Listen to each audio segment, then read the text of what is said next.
Pessoal, tudo bem com vocês? Galerinha, hoje a gente dá início ao nosso conteúdo 3, referente à APC3. Então hoje, como para relembrar um pouquinho, na aula passada a gente viu um pouquinho a respeito da membrana plasmática, que é uma estrutura que fazia a proteção e a delimitação de todos os compostos internos dentro de uma célula. Essa membrana plasmática, ela tem a capacidade de poder receber materiais para o seu meio ou enviar materiais para fora. Sejam estes materiais das mais diversas maneiras, impulsos elétricos, conduções metabólicas, todos eles são necessários para a manutenção do desenvolvimento adequado desta célula. É importante que seja possível que algumas moléculas entrem e outras saiam de dentro do citoplasma. Para isso, como a gente bem disse, eu e o professor Wellington na semana passada, existem dois tipos de transporte. Transporte passivo, aquele em que não existe consumo de energia, e o transporte ativo. O transporte ativo é aquele que vai ter o consumo de energia, então, com consumo de energia. Primeiro momento, vamos começar a ver então um pouquinho a respeito do transporte passivo.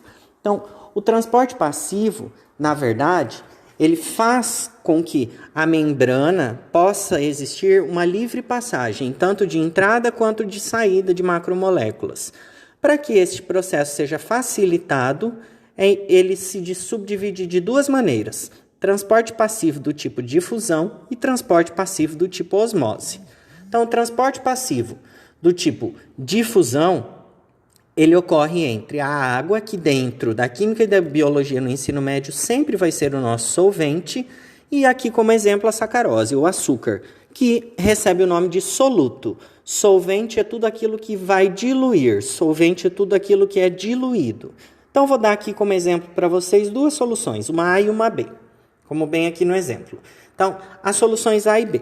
A solução A, ela vai ser mais concentrada. Então, a solução A, ela vai sempre ter maior quantidade de moléculas presentes. Já a solução B, ela é menos concentrada, ok? Então, a solução A, sendo mais concentrada, eu vou ter uma maior quantidade de soluto e uma menor quantidade de solvente, ou seja, uma maior quantidade de açúcar e uma menor quantidade de água. Já as soluções B, elas são menos concentradas, portanto, eu vou ter menor quantidade de soluto e maior quantidade de solvente, uma exatamente o oposto da outra, certo? Então, para que seja possível que as moléculas saiam de um meio mais concentrado para um meio menos concentrado, surgiu-se um nome chamado de difusão simples. A difusão simples, ela busca a passagem do soluto do meio mais concentrado para o menos concentrado, para que fique tudo igualitário, para que fique tudo padronizado, exatamente como nessa imagem. Então, a gente vê que existem moléculas A e moléculas B misturadas, até que começa-se a adicionar maior quantidade de moléculas mais concentrada para menos concentrada, até que a gente tem algo equiparado. Então, vai ficar um gradiente de concentração sempre do mais para o menos concentrado, neste caso, da solução A para a solução B, certo? Um outro tipo, então, de difusão de transporte passivo é a osmose.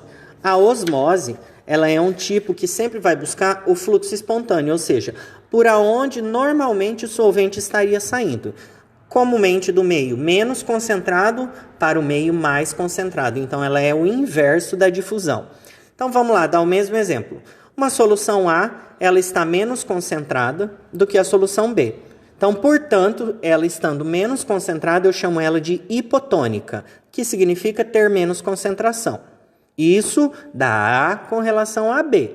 Agora, da B com relação a B vai ser uma solução hipertônica. Ou seja, a solução B, ela vai estar maior concentrada com relação à solução B. Quando ambas conseguem atingir este equilíbrio, a gente diz que, na verdade, esta solução A é isotônica em relação a B ou B é isotônica em relação a A. Ou seja, iso é igual. A quantidade de moléculas de A vai ser igual à quantidade de moléculas de B. Um grande exemplo que nós temos disso no nosso dia a dia são os glóbulos vermelhos. Eles sempre estão em solução mais baixa de concentração, portanto, eles são uma solução hipotônica. Portanto, eles ganham água para que a membrana aumente de volume e consiga ser rompida. Quando ocorre o rompimento desta membrana por conta da quantidade de água no seu interior, a gente chama de hemólise. Agora, isso ocorre em células eucariotas animais. Células eucariotas vegetais, o rompimento ele é muito raro. Por conta do quê? Por conta da membrana celulósica, ou seja, da nossa parede celular. Agora vamos para um outro exemplo. Quando as células vegetais estão em um meio fortemente hipertônicas. Então, hipertônicas, elas estão em alta concentração. Então, elas vão acabar perdendo água para o meio para que fique tudo totalmente controlado e uma concentração equilibrada. Com isso, ocorre um desmembramento. A membrana acaba se descolando da parede celular, então fica a membrana solta e a parede celular solta.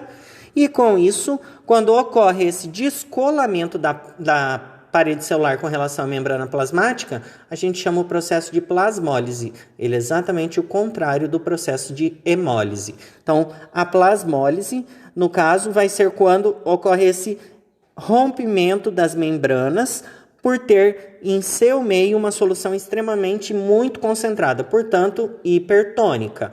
Já quando as células estão em um meio menos concentrado, ou seja, hipotônico, elas têm a tendência de absorver água. Quando absorvem, recuperam a sua turgescência, ou seja, elas acabam ficando cheias, túrgidas novamente, e este processo recebe o nome de deplasmólise, como bem representado aqui nos exemplos para vocês. Já o segundo tipo de transporte é chamado de transporte ativo, é aquele que existe o consumo de energia. Então, aqui vou dar como exemplo para vocês de um neurônio. O neurônio, então, eles normalmente conseguem fazer com que a concentração de Na fique do meio extracelular maior do que do meio intracelular. Portanto, existe um outro íon que precisa contrabalancear, que é o potássio, representado pela letra K. Quando o potássio no meio de dentro da célula ele é bem mais concentrado do que o meio externo, a tendência é o quê? Que exista a entrada de Na e a saída de K. Portanto, eu tenho a entrada de sódio e a saída de potássio. Para que depois que ocorra tudo isso, para que volte ao normal, existe um processo chamado uma bomba. Estes dois íons são bombardeados novamente. Portanto, o Na ele acaba voltando para o meio extracelular e o potássio acaba voltando para o meio intracelular, como a gente vê aqui nesta figura. Existe também uma outra forma de um processo, que ele é um processo ativo, portanto, exige consumo de energia, são as endocitoses. As endocitoses, elas têm a finalidade de poder absorver grandes partículas, ou seja, macromoléculas. São moléculas muito grandes. Vou dar como exemplo aqui para vocês de partículas sólidas e de partículas líquidas. As partículas sólidas, quando elas precisam entrar dentro da célula, dentro do citoplasma, o citoplasma acaba jogando expansões ou projeções que a gente chama de pseudópodos ou pseudópodos, que são como se fossem pés. Eles englobam o material, a macromolécula que está tentando entrar, coloca ela dentro de uma pequena vesícula que recebe o nome de fagossomo e envia ela para o interior da célula. Quando a célula está, digamos, comendo, este processo recebe o nome de fagocitose. Já o oposto disso é quando a gente precisa jogar este material para fora. Quando a gente precisa jogar este material para fora, portanto, a membrana, ao invés dela lançar para fora invaginações, ela invagina internamente, formando assim canais. Por estes canais, acabam ocorrendo a entrada de materiais líquidos. Quando ocorre a entrada destes materiais líquidos, eles são envolvidos por um saco, por uma estrutura chamada pinossomo. Quando estes pinossomos entram dentro da membrana plasmática, ocorre o processo chamado de pinocitose. É como se a célula estivesse bebendo água. Basicamente, são estes dois processos. Processo passivo, aquele em que não ocorre consumo de energia, e transporte ativo, aquele que existe consumo de energia.